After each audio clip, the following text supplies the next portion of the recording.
Mes bases financières. Erreur, leçon par Afro Budgeting Girl.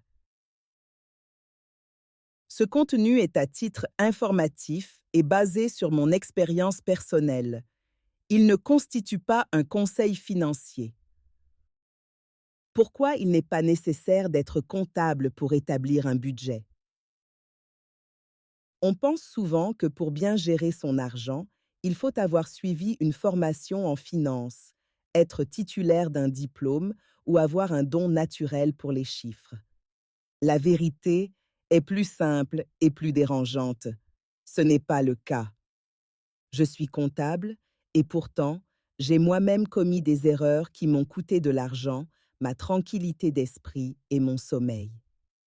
Tout ce que je sais aujourd'hui, je ne l'ai pas acquis en étant parfaite. Je l'ai acquis grâce à la discipline, aux mauvaises surprises, aux aléas de la vie et en apprenant à rebondir, encore et encore. C'est la base de ma situation financière. Et je vous en parle pour vous montrer que vous pouvez vous aussi construire la vôtre. Grandir dans un contexte d'instabilité financière m'a appris la discipline. Mon enfance m'a appris très tôt une chose. Rien n'est acquis d'avance, ni le soutien, ni la stabilité, ni la sécurité. Très jeune déjà, j'ai compris que je devais assurer ma propre sécurité financière. À 16 ans, j'ai décroché mon premier vrai emploi en tant que comptable pendant l'été. Ma mère m'a donné une règle qui a façonné toute ma vie financière. Quel que soit ton salaire, mets au moins 50% de côté. Il n'y avait pas d'application, pas de service bancaire en ligne, juste un simple compte d'épargne. J'ai respecté la règle, même quand c'était difficile. Le fait d'économiser 50% m'a permis d'acheter mon premier appartement et de me constituer un premier filet de sécurité. La discipline a joué un rôle important, mais la discipline seule ne suffisait pas. Ma leçon de 2016, quand un prêt hypothécaire refusé m'a coûté plus cher que le prêt lui-même. En 2016, alors que j'étais en voyage, j'ai commis une erreur qui a changé à jamais ma façon de gérer mon argent. Je n'ai pas vérifié mon compte bancaire. Je pensais que tout allait bien. J'avais des économies. Ce que je n'avais pas prévu, ce sont les frais d'entretien imprévus liés à mon appartement au Royaume-Uni. Mon paiement hypothécaire a été refusé. Comme je n'étais pas joignable, la banque a appelé ma mère, qui ne parle pas anglais. Elle a paniqué. J'ai paniqué. Et le pire dans tout ça?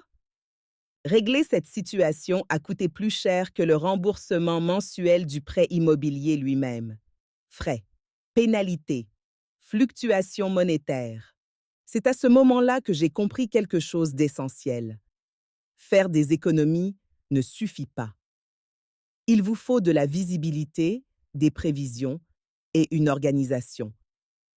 C'est à ce moment-là que j'ai cessé de me limiter à une gestion budgétaire mensuelle pour me mettre à planifier mes dépenses sur une base annuelle, trimestrielle et en fonction des événements de la vie.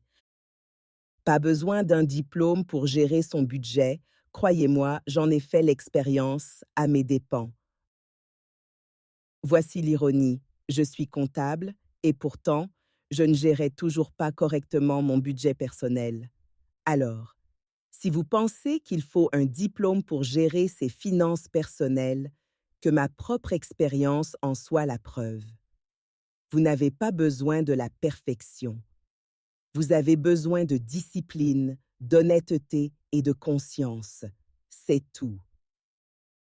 Oui, je me suis faite arnaquer, et pas qu'une seule fois. On croit souvent que les arnaques se présentent sous la forme d'emails suspects. Les escroqueries prennent de nombreuses formes. En 2002, une assurance vie frauduleuse. J'ai souscrit à une assurance vie qui s'est avérée être une arnaque. Même après un recours collectif, cette compagnie continue d'exercer ses activités aujourd'hui. Imaginez, cotiser pendant des années pour finalement découvrir que tout n'était qu'un mensonge. En 2009, la crise des subprimes. Je n'étais même pas aux États-Unis, mais les répercussions mondiales de l'effondrement du marché des subprimes ont eu un impact sur mes finances, comme sur celles de beaucoup d'autres. Les marchés se sont effondrés, la valeur des biens immobiliers a chuté, et nous avons été nombreux à apprendre à nos dépens que les grandes institutions peuvent entraîner de lourdes pertes. En 2023, mon compte de messagerie a été piraté. La veille de mon vol pour le Japon, quelqu'un a piraté ma messagerie électronique et a réussi à retirer 2 000 $ de mon compte bancaire. Nous nous en sommes aperçus, mais le stress, incommensurable. Ce sont des histoires vraies, sans fioritures. Ce sera un article à part. Il y a beaucoup à dire. C'est pourquoi je dis, une bonne assise financière, c'est essentiel. La vie mettra toujours vos finances à l'épreuve. C'est aussi pour cette raison que je mets l'accent sur les dépenses stratégiques et la protection, et pas seulement sur l'épargne. La vie mettra vos finances à rude épreuve, voici comment je m'en sors.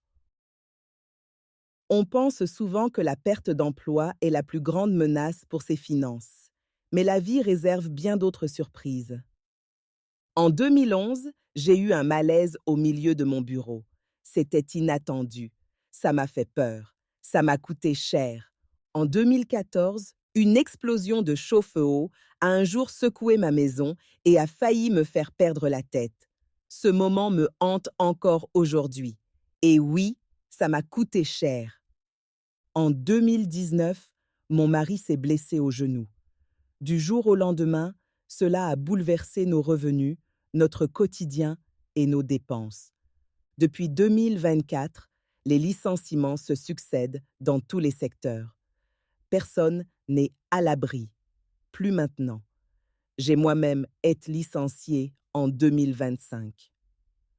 Dimanche 22 juin 2025, l'atmosphère était pesante aux Émirats arabes unis. On sentait qu'un changement s'opérait à l'échelle mondiale. Et ce sont des moments comme celui-là qui nous rappellent pourquoi la résilience financière est si importante. La construction d'une assise financière n'est jamais achevée. Elle évolue avec vous. Si vous avez plus de 40 ans, il n'est pas trop tard. Vous avez maintenant de meilleurs outils. Commencez là où vous en êtes. Si vous avez entre 20 et 30 ans, apprenez-le dès le début. Apprenez à investir. Apprenez à acquérir des actifs. Apprenez à vous protéger. Le temps aide, mais la vie est imprévisible. L'argent est un outil, pas votre identité. L'argent ne détermine pas ta valeur. C'est un outil pour renforcer la sécurité, pour protéger votre famille, pour créer des options. Utilisez-le à bon escient. Parlons d'argent. Le silence coûte cher. Parler d'argent, c'est protéger votre famille, c'est protéger votre patrimoine, c'est protéger votre avenir. Posez des questions sur assurance, propriété, héritage, urgence, dette, responsabilité. Parler d'argent, c'est assurer votre avenir. Créer, apprendre, s'adapter, recommencer. Il n'y a pas de moment idéal pour commencer à établir un budget. Il y a simplement apprentissage, réglage, discipline, se remettre sur pied et repartir de zéro quand la vie te met à rude épreuve. Si j'ai réussi à bâtir mes bases financières, malgré les erreurs, les arnaques, les urgences, les crises et les mauvais calculs, vous le pouvez aussi. C'est ça, établir un budget utile au quotidien. Pour approfondir cette réflexion, retrouvez l'article complet sur Afro Budgeting Girl. Partagez votre histoire en commentaire. Likez, abonnez-vous et commentez. Ça nous aide à toucher plus de personnes.